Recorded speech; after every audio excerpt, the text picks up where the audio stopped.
ফাতেমার বাড়িতে নাতি দুটি মুখ দেখে হৃদয় জোড়াতেন।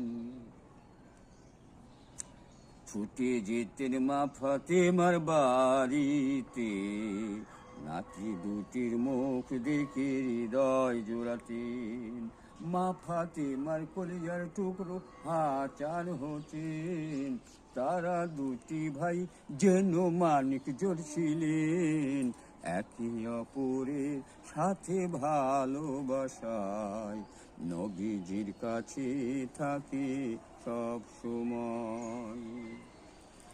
এ দুটি সোনার টুকরো হাচার হচ্ছেন, দুশ্মনেরা মারে তারে কষ্ট দিয়ে। এ দুটি সোনার টুকরো হাচার হচ্ছেন, দুশ্মনেরা মারে তারে কষ্ট